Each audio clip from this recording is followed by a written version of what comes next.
Good evening, I'm Glenn Mills. And I'm Emily Flores. Thank you for joining us here this evening. We do begin with breaking news out of Providence, Utah, where a construction worker was killed after heavy snow caused a roof to collapse, we're told. The Logan Fire Dept saying the worker was in the 100 East block of 200 South, working on a single car attached garage when the structure collapsed. Crews attempting to rescue the worker, but were unable to get them in time. During the rescue attempt, a secondary collapse occurring at that site, but no one else was injured, thankfully. We are sending a reporter to the scene right now, and we'll keep you updated here on air, also online anytime, abc4.com.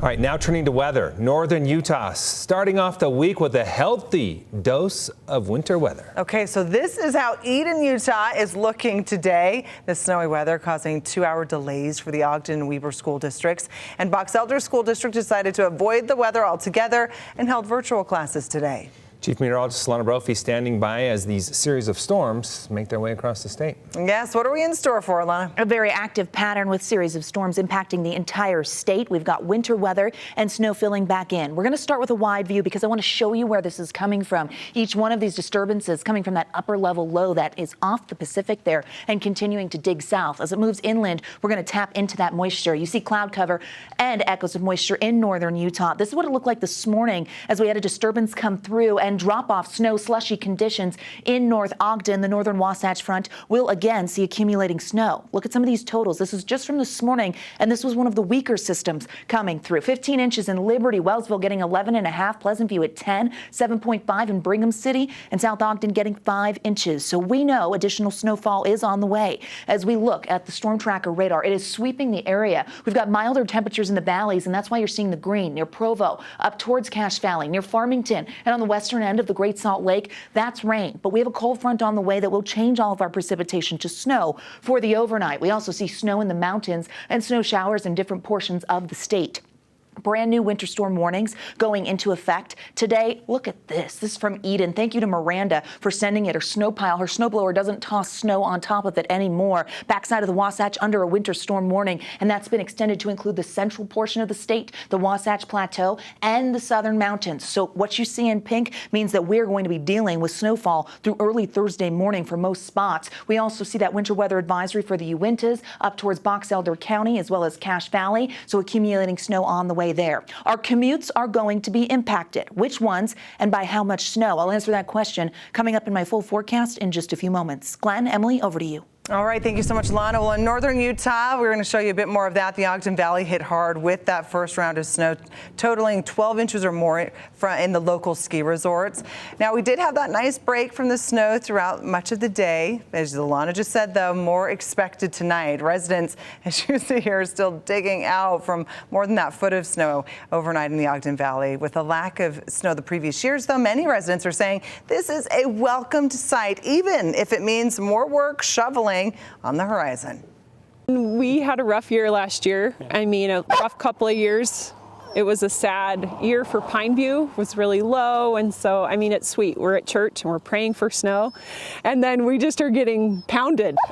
Okay, well, that winter storm warning remaining in place through Wednesday evening, where even more snow expected in the Ogden Valley.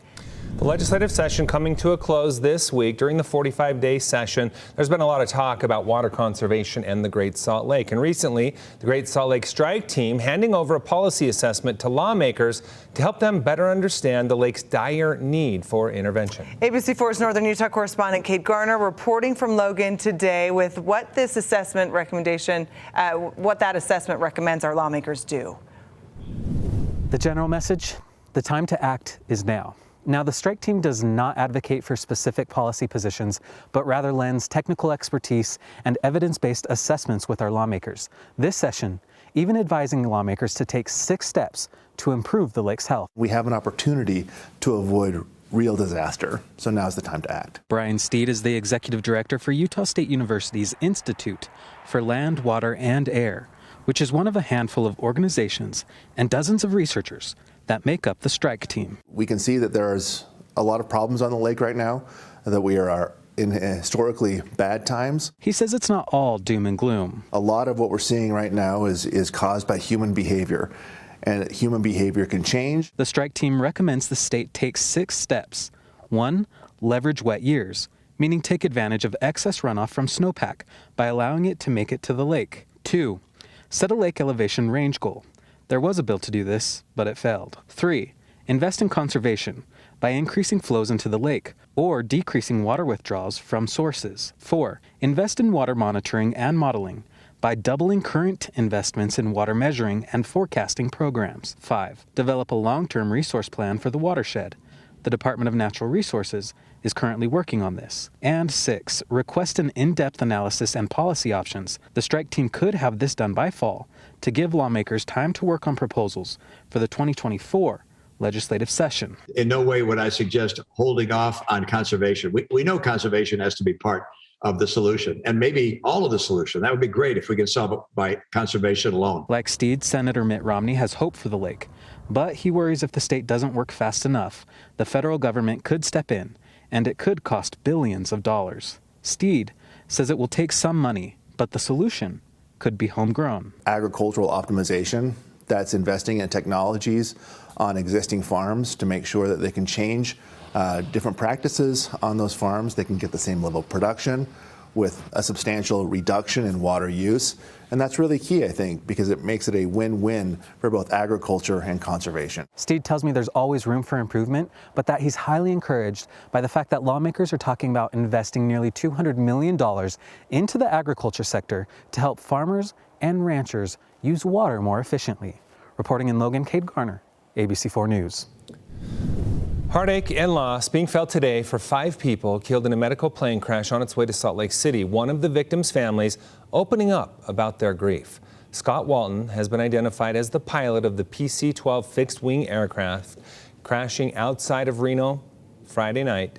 The family now sharing his memories and what he's remembered for as a larger-than-life personality, as well as being an incredible pilot and family man to his 3 daughters.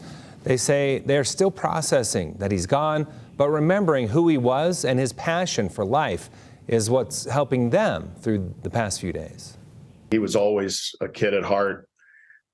He was such a good man, but and a great pilot. But for us, he was our brother. The cause of the crash is still under investigation. The National Transportation Safety Board believes the plane broke up in midair during a windy winter storm. Walton's family saying they're grateful for the support they're receiving. For more information on how you can help the family and others affected by the crash, visit our website, abc4.com. And a local nonprofit is on the ground in Turkey helping people who've lost their homes in the earthquake. It's called Lifting Hands International. Now, we spoke with the founder of the organization today over Zoom, and she says today they spent time helping people in more remote areas who haven't gotten a lot of help. They were giving out food along with personal hygiene kits. The founder saying a goal of their organization is to help keep people's human dignity intact. We want to do anything from feeding people to also just keeping their human dignity intact, because when everyone is sleeping outside, like villages, everyone is sleeping outside in tents, cities, everyone is sleeping outside in tents. Human dignity can feel like you can feel stripped of human dignity. All right, if you want to help their efforts in Turkey, you can donate on their website, liftinghandsinternational.org, which is the bottom you see there on the screen. Dozens of students from the Utah Schools for the Deaf and Blind taking the classroom to the Capitol today. It's all for a day on the Hill. The students learning how to shape the future of Utah through their involvement in state government. They had a chance to sit down with lawmakers and ask them questions. They also taught members of the legislature some Braille and American Sign Language signs. So the legislatures have the opportunity to sit down and interact with the students one-on-one and ask questions, and the students are able to answer those questions. It's a great day for everybody involved, and we are happy to be here. USDB saying they teach deaf and blind students to achieve their full academic, social, and career potential. They say they work hard to meet the unique educational needs of their students. And Utah's First Lady Abby Cox visited Brighton High School for a special basketball game today. Brighton's basketball team were playing a scrimmage game against Canyon School District's Unified team. Now, Unified sports team are made up of half special education and half general education students. We spoke with Canyon School District's special education administrator, who says this is a great way to kick off Inclusion Week. She says this program is important for all students. This is such a great opportunity for them to have the opportunity to have their peers cheer them on and to be able to participate in sports that normally they wouldn't have this opportunity to do. What a show there. Well, this scrimmage game was a practice for the Unified Basketball Tournament on March 2nd. Jordan School District's team will be playing Canyons. Still ahead, Washington has new concerns that Russia is getting help from China. What the U.S. is now telling China. And there's that live look at Hiram. That doesn't look friendly. We've got another round of snow moving in, a cold front that means business, how it's going to impact your Tuesday morning commute, and Utah's most accurate forecast. And what matters to you matters to us here at ABC4. You can report breaking news or share your story tips with us. We appreciate that. All you have to do is contact us on the ABC4 News tip line. You can do that online at abc4.com/tipline or call the number you see right there on your screen.